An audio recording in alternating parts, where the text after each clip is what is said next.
आज क्लिनिकमध्ये एक आई तिच्या बाळाला 1 वर्षाच्या बाळाला घेऊन आली होती. तिचा प्रश्न होता की माझं बाळ अजून चालत नाहीये, फक्त सपोर्टला धरून उभं राहतंय. परंतु माझ्या भावाचं बाळ जे अगदी 10 महिन्याचं आहे पण ते चालायला लागलं आहे. तर मग कोणत्या वयापर्यंत बाळांनी मॅक्सिमम चाललं पाहिजे आणि केव्हा आपण डॉक्टरांकडे घेऊन गेलं पाहिजे, या सगळ्या प्रश्नांची उत्तरं आज मी तुम्हाला या व्हिडिओमध्ये देणार आहे. चला तर मग सुरू करूयात.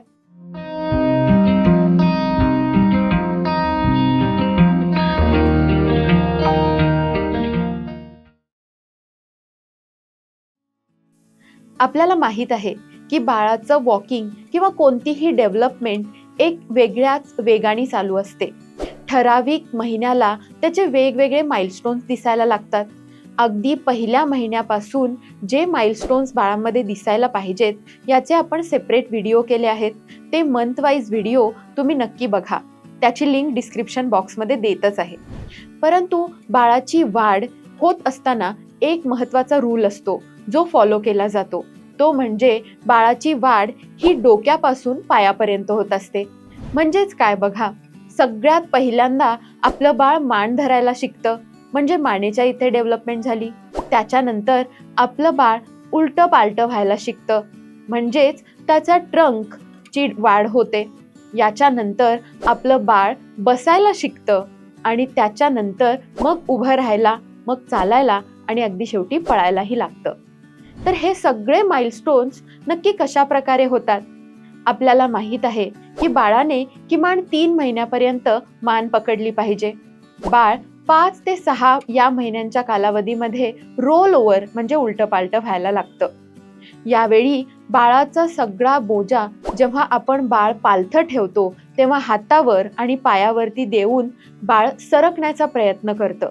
परंतु पहिल्यांदा त्याचं ॲब्डॉमेन म्हणजे पोट हे जमिनीवरती सरकत असतं. यालाच आपण क्रॉलिंग असं म्हणतो. हे क्रॉलिंग 9 महिन्याच्या आसपास बाळामध्ये दिसायला लागतं. याच्यानंतर ग्रोथ होते, ती म्हणजे बाळ आपल्या हाता आणि पायावरती शरीराचा पूर्ण बोजा पेलवू शकतं. म्हणजेच त्याचा ॲब्डॉमेन म्हणजे पोट हे जमिनीपासून वरती उचललं जाऊ शकतं आणि बाळ रांगायला चालू करतं. याला क्रीपिंग म्हणतात आणि हे शक्यतो 10व्या महिन्यामध्ये येतं. यानंतर 11व्या महिन्यामध्ये बाळ फर्निचरला वगैरे पकडून सावकाशपणे उभं राहायचा प्रयत्न करतं. याला क्रूझिंग म्हणतो. आणि 12व्या महिन्यापर्यंत बाळ आपण त्याला एखादा हात दिला किंवा सपोर्ट दिला तर चालायला लागू शकतं. 15व्या महिन्यापर्यंत बाळ विदाऊट सपोर्ट म्हणजे कोणताही सपोर्ट न देता चालण्याचा प्रयत्न करायला लागतं. आणि 18व्या महिन्यामध्ये म्हणजे 1.5 वर्षाचं झाल्यानंतर हे तुमचं चिमुकलं बाळ पळायला लागतं. पळून एखादी वस्तू घ्यायची, ड्रॉवर उघडायचा, हे सगळं त्याचं चालू होतं. अशा प्रकारे चालण्याचे हे डेव्हलपमेंट चालू होतात. 2 वर्षाचं बाळ जिन्यावरून चढण्याचा प्रयत्न करतं, परंतु ते आपल्यासारखं प्रत्येक पायरीवरती वेगळा पाय ठेवून चालू शकत नाही. पहिल्यांदा एका पायरीवरती उजवा पाय ठेवतं, नंतर डावा पाय पण त्याच्यासोबत आणून त्या पायरीवरती ठेवतं, पुन्हा उजवा पाय दुसऱ्या पायरीवरती जातो, डावा पाय परत पुढच्या पायरीवरती आणला जातो. म्हणजे 2 स्टेप्स पर स्टेअर अशा पद्धतीने बाळ जिन्यावरती चालायला लागतं. अशा प्रकारे हे चालण्याचे डेव्हलपमेंट तुम्हाला आपल्या बाळामध्ये दिसू शकतात. परंतु सगळ्या बाळांच्या बाबतीत डेव्हलपमेंटचे माइलस्टोन याच महिन्यांमध्ये दिसतील असं मुळीच नाहीये.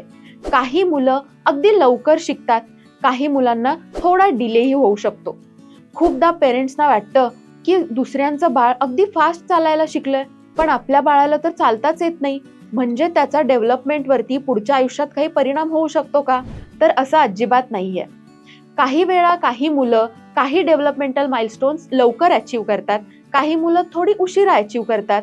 परंतु याचा त्यांच्या पुढच्या आयुष्यामध्ये किती सक्सेस मिळेल किंवा त्यांची पुढच्या आयुष्यामध्ये डेव्हलपमेंट कशी होईल याच्याशी अजिबात संबंध नाहीये.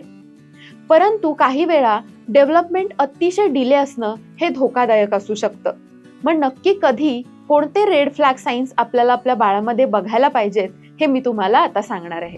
रेड फ्लॅग साईन्समध्ये पहिला रेड फ्लॅग साईन आहे ते म्हणजे तुमचं 9 महिन्याचं बाळ जर विदाऊट सपोर्ट बसू शकत नसेल तर हा एक रेड फ्लॅग साईन असू शकतो.